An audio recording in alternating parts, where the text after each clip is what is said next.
nakita mo yung tindera, may crush sa akin. Sa akin yung tingin, ano? Sa akin. Uy, ako tinitignan eh. Lagkit ang tingin eh. Oo, ako eh. Ay, hindi. Dali lang nga. Ay, ako. Sige ha. Thank you.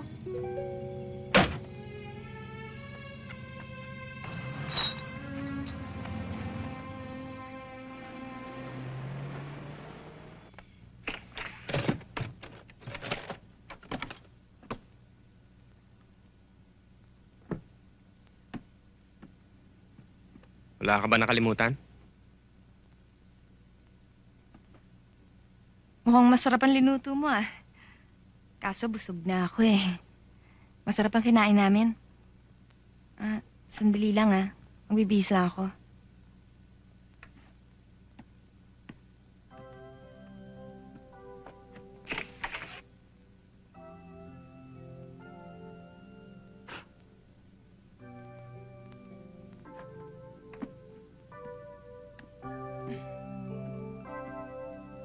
Halika na. Mamaya na. Siya nga pala. Sorry. Nakalimutan ko yung anniversary natin. Ang dami ko lang talagang trabaho eh. Pasensya ka na. Halika na. Tulog na tayo.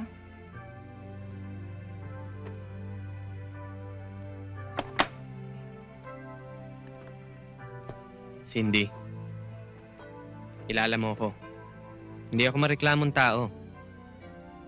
Pero, hindi mo alam yung hirap na dinanas ko para lang sorpresahin ka eh. Okay, nakalimutan mo. At alam ko nangyayari talaga yun, pero ano man naman yung tumawag ka at sabihin gagabihin ka para hindi naman kami nag-aalala nitong anak mo. Biro mo, buong araw ako dito sa bahay. Siyempre naman, excited akong makita ka. Gusto kong marinig yung mga kwento mo, kung ano nangyayari sa trabaho mo.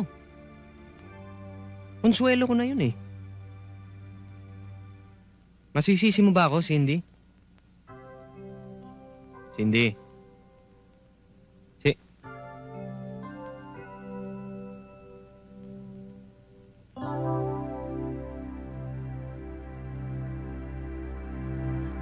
Ang hirap na natin kumita ng pera, nabubulilyaso pa tayo. Sabi ko sa'yo, magtrabaho ka na sa Saudi. Anong Saudi? Na nga doon eh, Saudi pa. Kayo ang dapat na dalawa doon sa Kuwait eh. Ang kukulit Hindi nyo eh. na nga kami umubre. Reject na nga rin kami. Eh, pang multinational lang kami. Ngayon, kung ayaw mo sa Saudi, sa Iraq. Yun. Oy, tigilan nyo akong dalawa, nagugutom na ako. Naitay! Wala sila dyan! Nasaan sila? Nandun, sa puso yan! Ayun, na naman yung pagkain natin. Elvin, tawagin mo si Naitay.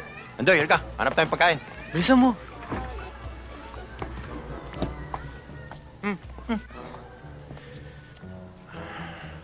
Manap ka ng pagkain. Manap ka ng pagkain? Ito, jackpot. Pamili ka. Chicken, pork, o fish. Peace! Fish? Yan. Pambihira ka eh. Eh, kahapon pa ito eh. Ako pa nga naglagay niyan dyan eh. Doon ka na lang. Kung ayaw mo, diwag. Ito, oh. Hoy! Huwag mong pakialamin yung pagkain ng daga. Eh, wala na eh.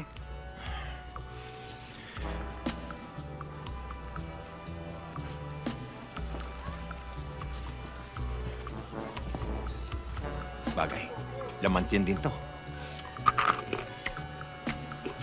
Lasang pis nga.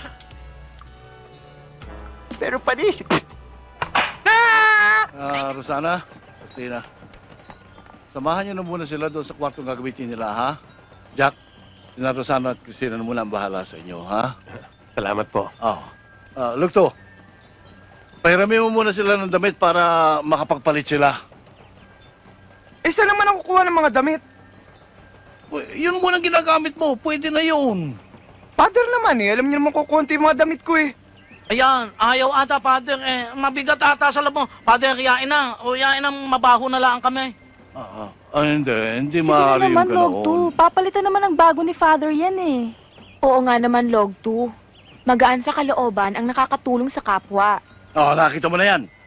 Alam niyo po, Father, si Ano? Lord po, wala po siyang puso, hindi po siya marunong maawa. Kita mo nga yan, wala ka raw puso.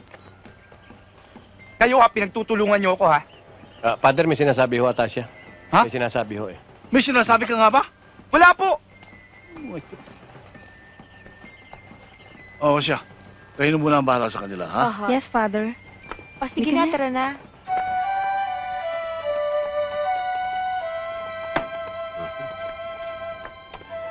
Rosana, mabuti at hindi kayo binabawalan ni Father sa mga pananamit niyo. Oo nga, pagkasi-sexy ninyo Hindi naman. Sabi nga ni Father na kailangan naming makihalubilo sa iba't ibang mga tao para hindi kami mapag-iwanan ng uso. At saka hindi naman kami magmamadre eh. Alam nyo, inggit na inggit kami sa inyo kasi lumalabas kayo sa entablado eh. Kailan ba kayo lang lumabas? Hindi pa nga kami nalabas takas lang kami sa munti. Takas. Anong munti? Ang ibig sabihin ni Popoy sa munti, Montessori. Montessori. Montessori sa Muntinlupa. May ganun ba sa Muntinlupa? Meron, palipat-lipat lang. Siya nga pala. Ito yung magiging kwarto ninyo. Kung may kailangan kayo, puntahan nyo lang kami sa kwarto namin. Okay. Saan ang kwarto niyo? Ayun Ayan, o, katabi lang ng kwarto ninyo. Uy, tama-tama. Malapit lang. Ano daw? Iniisip ko lang naman isusuot natin. Alam nga namang naka-Elvis tayo. Mga damit niyo! Wala ka nang maisuot, madudugasan ka pa. Abay, ayaw mo ata Hindi, gamitin niyo na! Ate, kala ko po ba pupunta tayo sa perya? Siya nga pala. Oo, sige. O sige ha, bahala na kayo sa kwarto nyo ha. Sige. Samahan lang Sige na. namin yung mga bata. Salamat. Bye.